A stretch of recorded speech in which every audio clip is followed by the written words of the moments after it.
El objetivo básico del desarrollo es crear un ambiente propicio para que los seres humanos puedan disfrutar de una vida prolongada, saludable y creativa.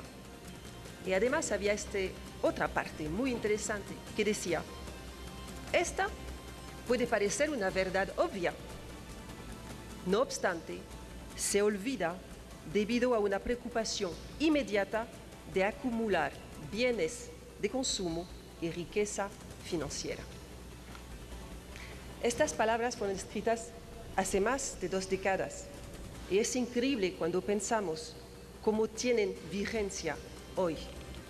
Y eso es una triste realidad, de pensar que se olvida el objetivo básico del desarrollo porque sigue esta preocupación inmediata de acumulación de riqueza. Entonces, ¿no sería hoy el día idóneo para un poquito reflexionar sobre este concepto para hacer que no continúe de ser solamente un discurso? ¿No sería hoy el día idóneo para reflexionar por qué en Guatemala la preocupación inmediata de acumular bienes y riqueza financiera sigue siendo poniéndose a la exigencia de desarrollo humano? Ahora, si hablamos de transformación, tenemos que ser honestos, tenemos que ser atrevidos, tenemos que ver si las promesas pueden ser aterrizadas, porque si no se quedan promesas imposibles, para permitir que de verdad las guatemaltecas y los guatemaltecos puedan acceder a esta vida prolongada, saludable y creativa. Como Naciones Unidas, hace varias décadas que estamos en el país acompañando el desarrollo del país. Y lo hemos hecho desde el primer día hasta la fecha, repitiendo que los principios de igualdad, de inclusión, de derechos humanos, de sostenibilidad, son los principios esenciales al desarrollo. De hecho, nuestra estrategia como Naciones Unidas para el periodo 2015-2019 se centra exactamente en ayudar al país a cumplir con los objetivos de desarrollo del milenio. Y por eso hemos identificado 5 áreas de trabajo: desarrollo sostenible e incluyente, desarrollo social, una sociedad segura y libre de violencia, justicia para todas y todos, y una sociedad multicultural y diversa. Pero la verdad, no hemos inventado nada. Esos son los desafíos de Guatemala. Esos son los verdaderos retos que tiene Guatemala. Pero cuando hemos elaborado nuestra estrategia, ¿qué hemos hecho? Nos hemos alineado primero en el contenido de los acuerdos de paz. Porque ¿qué representan los acuerdos de paz? La aspiración del pueblo guatemalteco. Y es que tenemos que servir. También nos hemos alineado al marco jurídico nacional. Y nos hemos alineado también a los compromisos adquiridos a nivel internacional por Guatemala, especialmente los relacionados a los derechos humanos y la sostenibilidad ambiental.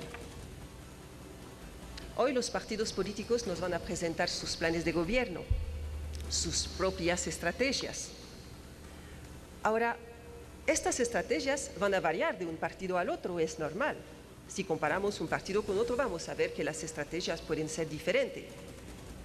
Pero si todas las estrategias de cualquier partido que sea tienen que ser alineadas con el contenido de los acuerdos de paz, porque si no sería traicionar la aspiración de los guatemaltecos. También estas propuestas, cualquier que sean, tienen que ser alineadas al marco jurídico nacional y a los compromisos adquiridos a nivel internacional. Eso sí, será una exigencia. Ahora bien, estamos a 30 años del proceso democratizador y 19 años de la firma de los acuerdos de paz. Y si miramos al país, entonces, ¿qué vemos? Bueno, vemos que el país disfruta de una relativa estabilidad macroeconómica.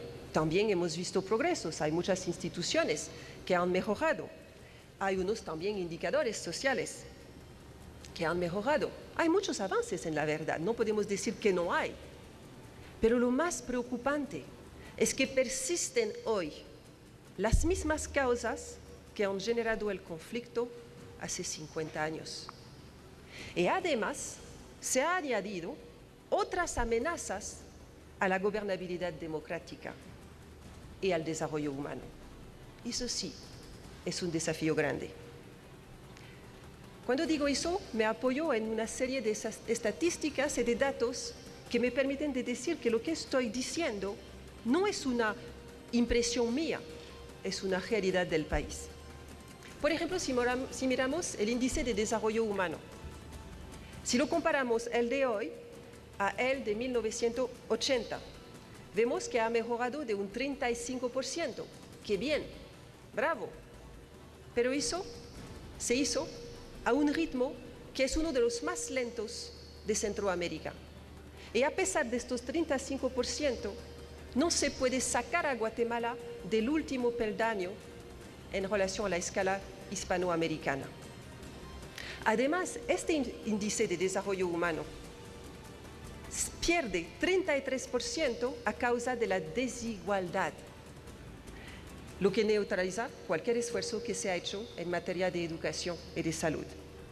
La pobreza multidimensional, no la pobreza solamente financiera, la pobreza multidimensional que afecta varios aspectos de la vida, afecta hoy en un 62% la población guatemalteca. 62% de los guatemaltecos son pobres desde una perspectiva multidimensional.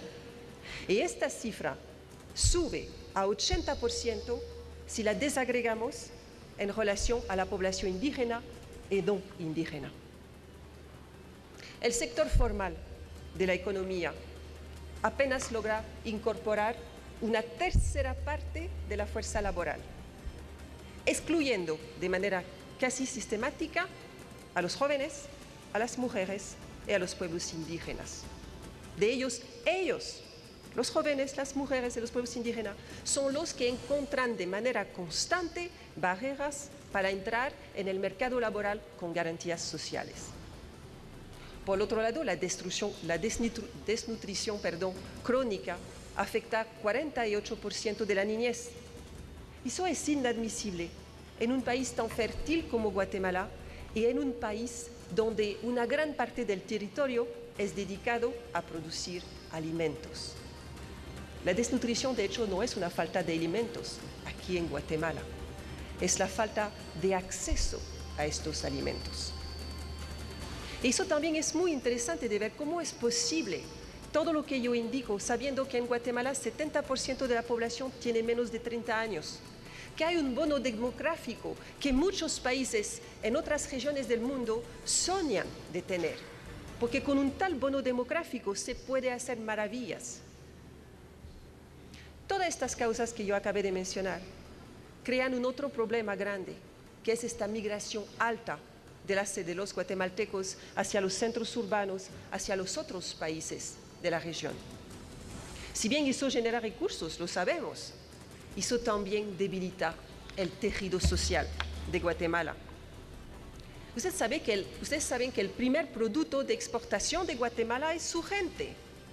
¿Sería la gente un producto?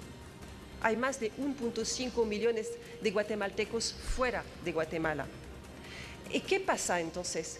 Hablé de la economía informal, habló de la migración y de las remesas. No estoy diciendo que es mal de tener remesas, pero economía informal y remesa constituyen la mayoría de los medios de subsistencia de los guatemaltecos pobres.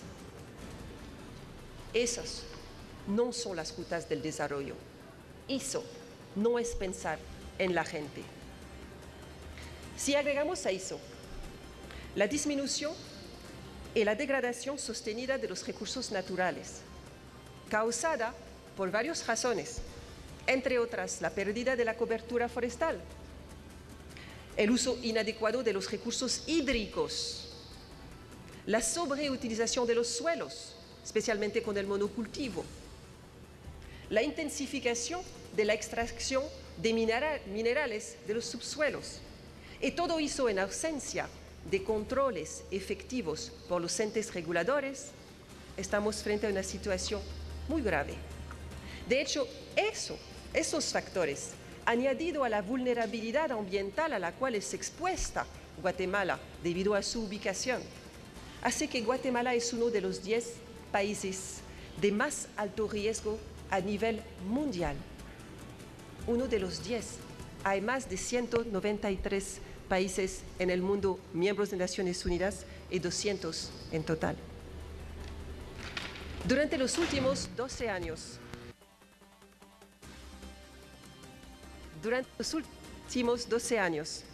los desastres naturales, sismos, sequías, tormentas, han causado graves daños ambientales y económicos, porque no debemos olvidar que si no se puede evitar un desastre natural, se puede mitigar su impacto tomando muchas medidas que no han sido tomadas. Y cada vez que pasa un desastre natural, lo que hace es que los daños, no solamente los daños inmediatos, son daños al desarrollo, porque de repente, con un solo evento, el país puede perder hasta 10% de su PIB, en un solo evento.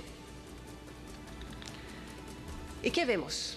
Desnutrición, pobreza, mal uso de los suelos, etcétera, etcétera, todo lo que yo mencioné. ¿Quién sufre de eso? Siempre los mismos. Y de hecho, cuando me fui al río La Pasión, en el municipio de Sayache, hace poco, para ver la situación en relación al derrame que mató miles de pescados, un señor, un campesino, me dijo: mira, señora Julia, aquí nos llueve sobre mojado.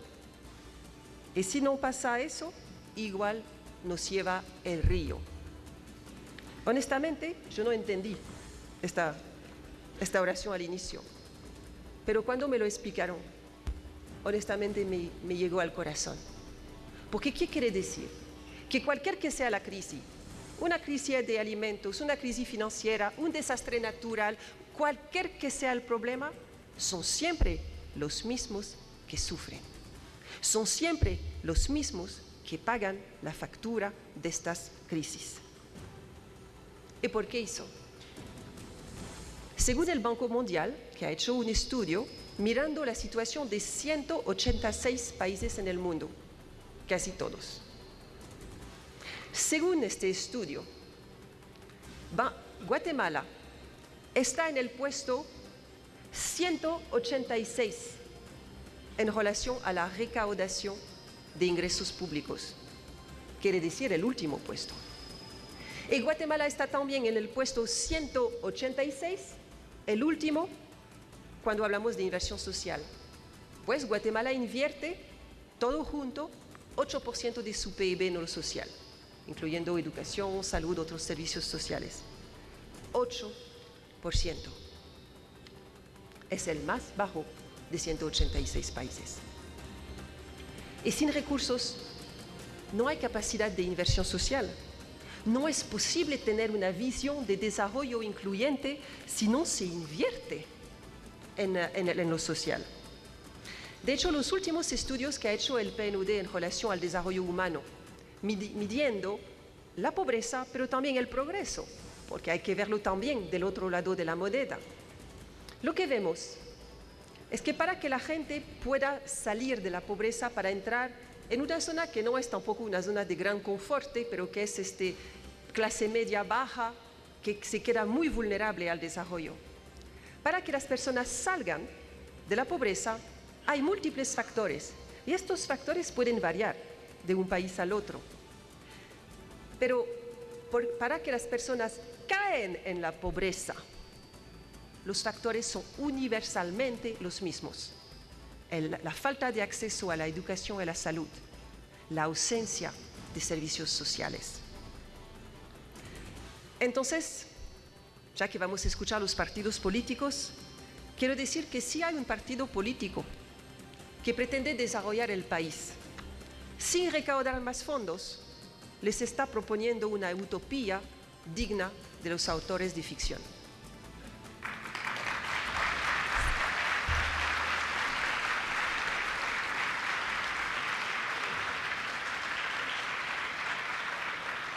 Si hay un partido político que pretende resolver los problemas del país sin invertir de verdad en lo social, este partido está preparando el próximo desastre que va a aumentar las desigualdades que ya hoy en día en Guatemala son inaceptables. El desarrollo.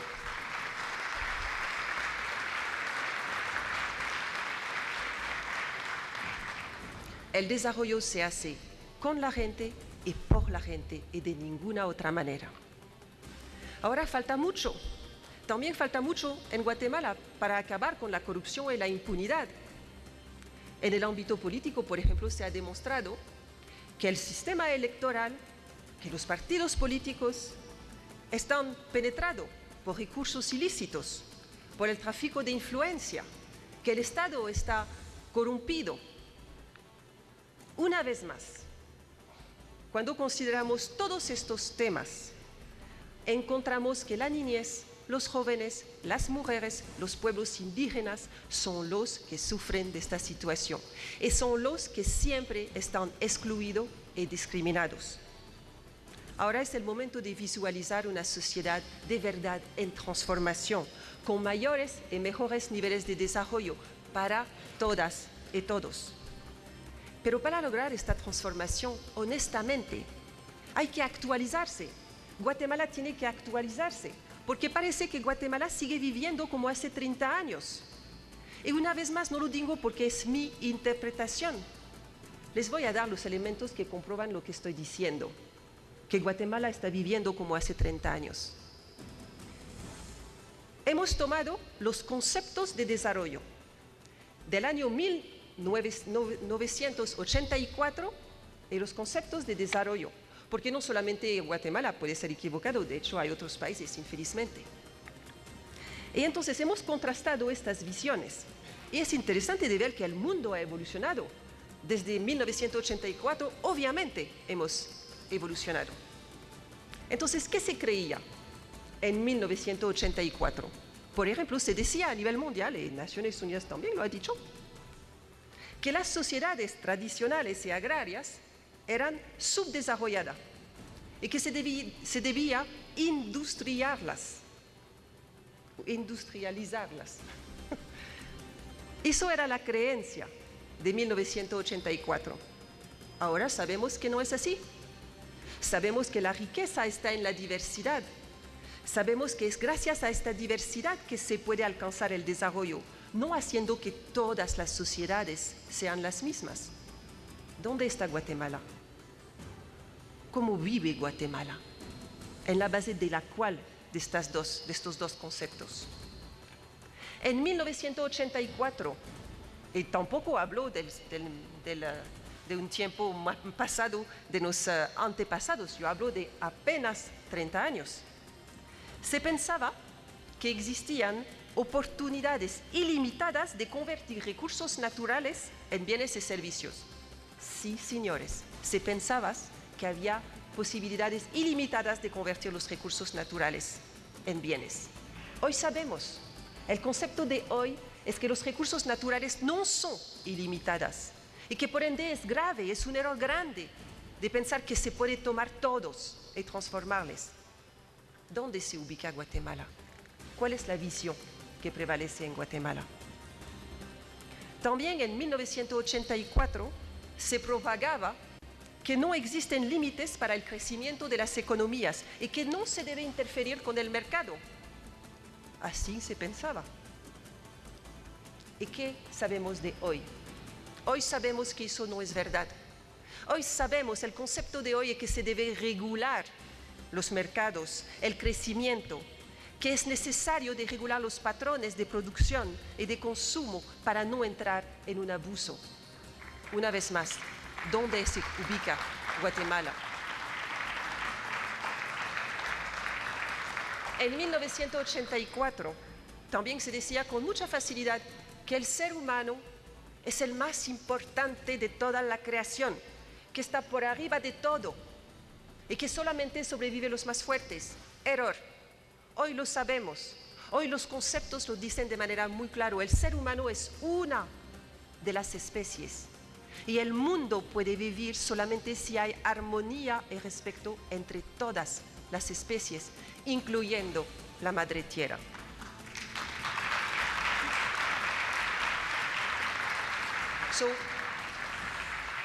¿Cuál es la visión de desarrollo en Guatemala?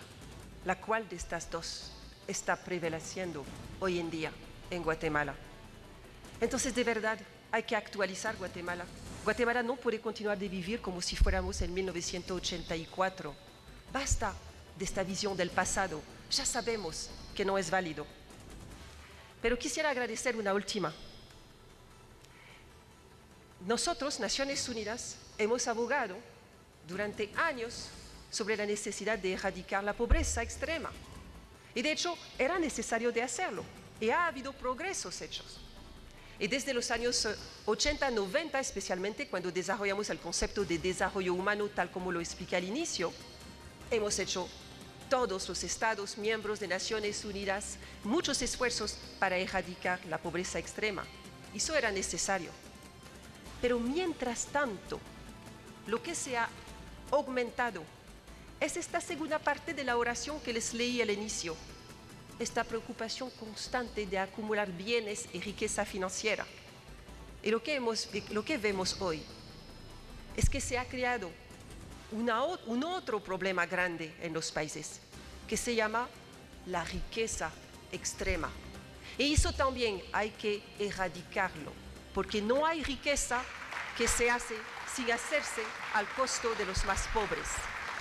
Por ende, hoy hay que continuar de erradicar la pobreza extrema y cambiar el modelo económico para también erradicar las riquezas extremas. Bueno, para acabar, quisiera decirles que hay mucho trabajo, entonces, en Guatemala, para crear la Guatemala que queremos, la Guatemala que las guatemaltecas y los guatemaltecos anhelan. Estos retos son grandes, y si yo debía resumir lo que he dicho, el reto más grande que tiene Guatemala es de luchar contra las desigualdades. Y el básico camino, es el acceso equitativo a la salud y a la educación. Es la inclusión de todas y todos. Es la repartición del poder. Es la distribución de la riqueza. ¿Y cómo hace un Estado para distribuir las riquezas? El instrumento principal de distribución de las riquezas para un Estado es de dar servicios sociales a su gente. No es de ir en la calle y dar dinero, es proveer servicios sociales. Y eso, que sea en Guatemala, en Francia o en África, es la manera esencial que un Estado tiene de distribuir riquezas. Es eso que se debe de hacer. Y también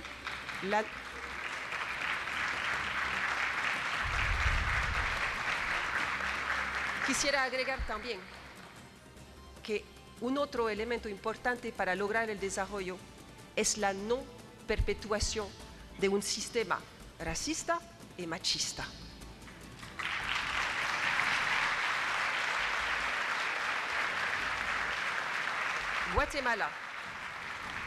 Guatemala tiene que aceptar que es un país pluriétnico, multilingüe y multicultural.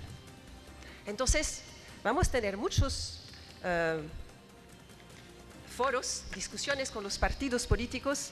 Vamos a ver si los partidos políticos se han centrado en estos desafíos. Y además, mañana vamos a tener una oportunidad dorada de escuchar muchas lecciones de mujeres y hombres sabios. Uno de ellos nos ha dado muchas lecciones. Es Pepe Mujica, el expresidente de Uruguay.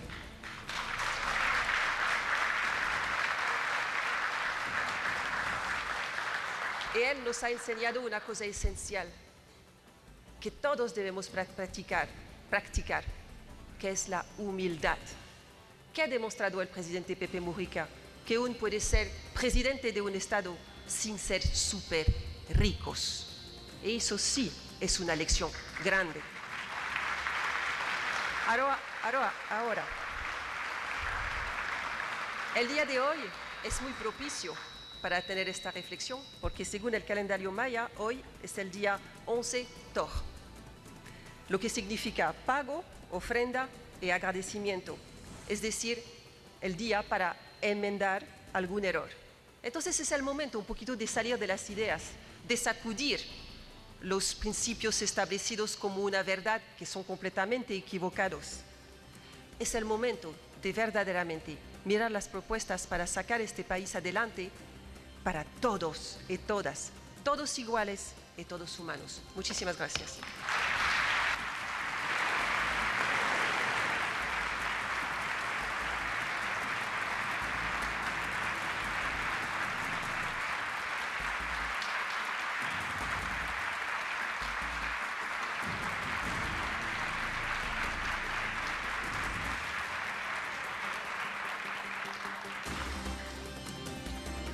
Damos por concluido de esta manera el acto inaugural de este primer día de Componente Nacional, no sin antes recordarles las actividades que están pendientes para la larga jornada del día de hoy, larga pero muy productiva. Tenemos en estos salones paneles simultáneos de reflexiones y discusión en diferentes temáticas. Las tres áreas son social, política y economía. Esto durante toda la mañana y tarde. Simultáneamente tenemos stands afuera con programas e información de los diferentes partidos políticos y en simultáneo otro salón con conversatorios en los que los ciudadanos pueden interactuar con los candidatos políticos e informarse también de sus propuestas. Así es que el día de hoy tenemos todavía mucho que trabajar, escuchar y discutir. El día de mañana tenemos también una jornada que da inicio con conferencias magistrales, la conferencia magistral del senador y expresidente José Mujica, y luego tenemos paneles también en simultáneo de reflexiones de diferentes temáticas con expertos no solo nacionales, sino se amplía mañana al componente regional con expresidentes y expertos en las mismas tres áreas temáticas que son política, economía y social.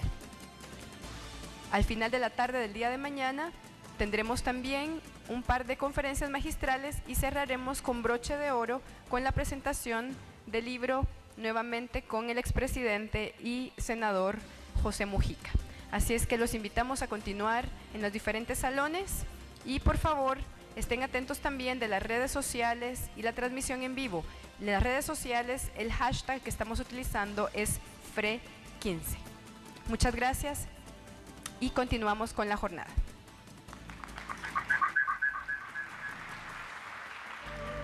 Esta van a hacer el espacio.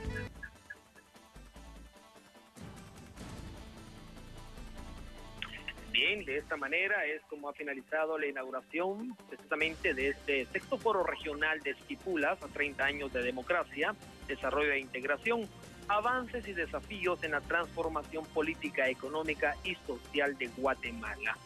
Por supuesto, los días que se estará llevando a cabo este sexto foro regional de Esquipulas son 17 y 18 de agosto en este emblemático lugar. En breves minutos estará dando inicio ya el primer foro con precisamente el tema de las reformas pendientes en el sector justicia, una oportunidad para la agenda de la paz, en la cual tendremos pues como ponente a Mario Fuentes, comentaristas, a Helen Mack y representantes de partidos políticos de varias agrupaciones. El moderador será Sandino Asturias, que por supuesto está dando inicio en unos minutos, a la vez en el Salón Jade de este hotel del centro de la ciudad de Guatemala, pues estará dándose inicio lo que es el foro 2 a la misma hora, las 9:30 precisamente, salud, educación y desarrollo social, la calidad de la política pública.